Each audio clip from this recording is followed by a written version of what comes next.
നമ്മൾ അതിമനോഹരമായിട്ടുള്ള രാജാക്കാട് പഞ്ചായത്തിലെ ഒരു സ്ഥലത്താണ് എത്തിയിരിക്കുന്നത്. അസ്സിക്കവല. അസ്സിക്കവലയെക്കുറിച്ച് ധാരാളം കഥകളും രസകരമായ അനുഭവങ്ങളൊക്കെ പങ്കുവയ്ക്കാൻ വേണ്ടി നമ്മുടെ കൂടെയുള്ളത് അസീക്കയാണ്. ശരിക്കും പറഞ്ഞാൽ ഈ കവലയുടെ അസ്സിക്കവലയുടെ ഉത്തരവാദിയാണ് നിൽക്കുന്നത്. നമുക്ക് അസീക്കയുടെ തന്നെ നമുക്ക് കാര്യങ്ങൾ ചോദിക്കാം. ഈ അസ്സിക്കവല എന്നുള്ള പേരിലേക്ക് എത്തിയത് ഇവിടുത്തെ ഒരു ആദ്യം ഈ കവലയുടെ പേര് മമ്മട്ടിക്കാനം എന്നായിരുന്നു. മമ്മട്ടിക്കാനം മമ്മട്ടി തോളാൻ കല്ലായിരുന്നു ഈ പ്രദേശം. അങ്ങനെ വന്നു കഴിഞ്ഞപ്പോൾ അത് മമ്മട്ടിക്കാനം എന്ന പേര് കിട്ടി. അത് കഴിഞ്ഞ് ഈ അസിക്കവലയിലോട്ട് വന്നു. അസിക്കവല എന്ന് പറയുന്ന കവല നേരത്തെ പിരിയാന സിറ്റി ആയിരുന്നു. ഒരാൾക്ക് അന്തോണി ചേലപ്പുറം അന്തോണി എന്ന് പറയുന്ന ആൾക്ക് പിരിയുണ്ടായിരുന്ന കാരണം പറഞ്ഞാൽ ഇത് പിരിയാന സിറ്റിയാണ്. അത് കഴിഞ്ഞ് കാനഡ സിറ്റിയായി. ഇവിടെ ചീട്ട് കളിക്കാൻ കാനഡ പറ്റി ചീട്ട് കളിച്ചാണ്. ചീട്ടുകളി ഉണ്ടായിരുന്ന സമയത്ത് ഒത്തിരി ആൾക്കാർ കൂടുന്ന സിറ്റിയായിരുന്നു.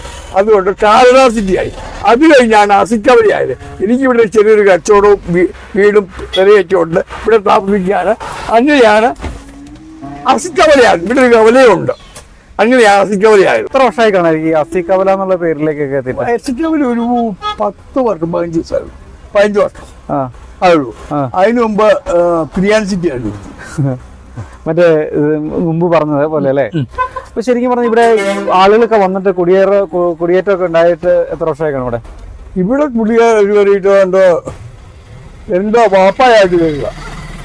അപ്പൊ ഒരു 80 വർഷം 80 വർഷം അല്ലേ?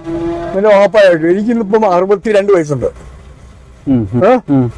എന്റെ വാപ്പ 90-95 വയസ്സായിട്ട് മരിച്ചത്. അപ്പൊ അതിന് കുടുംബം വർഷം എത്രയായി? അപ്പൊ ഇപ്പോഴാണ് ഈ 90 വയസ്സുള്ള ജീവിച്ചിരിപ്പുണ്ടോ? ഒരാൾ 90 വയസ്സുള്ള ഒരാൾ മരിച്ചു. അങ്ങനെ ഇവിടെ ഈ റോഡൊക്കെ വന്നപ്പോ ഞാൻ വിൽക്കാൻ തെളിഞ്ഞു. ഇവിടെ രാജാക്കാട് പഞ്ചായത്തിലെ എത്രാം പാടൊക്കെ? 8ാം വാർഡ്. 8ാം വാർഡ്. ഒരു സാഹചര്യക്കട ഓർമ്മയിൽ എങ്ങനെയൊക്കെ ഇവിടുത്തെ ഒരു സാഹചര്യം? ഇവിടെ പറഞ്ഞാൽ അന്ന് പട്ടിണിയും പരിവട്ടവും അന്ന് കൂടുതലും പണിക്കാര് പുല്ല് ഈ തെരുവപ്പുല്ല് മാറ്റും പരിപാടിയായിരുന്നു പണ്ട് കാലത്ത്. അത് കഴിഞ്ഞ കുറച്ച് കാലം നീണ്ടുപോയി കഴിയുമ്പോൾ അത് എനിക്ക് കഞ്ചാവ് കൃഷിയായി. കഞ്ചാവ് കൃഷി വിവരം പറയാമല്ലോ. കഞ്ചാവ് കൃഷിയായി. കഞ്ചാവ് കൃഷിയായിട്ട് അങ്ങനെ കുറച്ച് അത് കഴിഞ്ഞാണ് ഏലം. ഈ കുറച്ച് കാലത്താണ് ഏലം കൃഷിയിലോട്ട് മനുഷ്യൻ മാറിയിട്ട്. പിന്നെ പാവൽ കൃഷി, കുരുമുളക് കൃഷി, അതിലും പിന്നെ ഏലം കൃഷിയിലും മാറിയിട്ട് കുറച്ച് നാളായി. പ്രിയങ്കരനായ നമ്മളെ അസ്സിക്കവലയുടെ ഒരു ചരിത്രവും ഇവിടുത്തെ ഒരു കുടിയേറ്റ ചരിത്രങ്ങളും കാര്യങ്ങളും ഇവിടുത്തെ കഥകളും രസകരമായിട്ടുള്ള കഥകളെല്ലാം പറഞ്ഞു തന്നു. ഇനി ഇതുപോലുള്ള മനോഹരമായിട്ടുള്ള മറ്റു കഥകളുമായിട്ട് ഇനിയും കാണാം.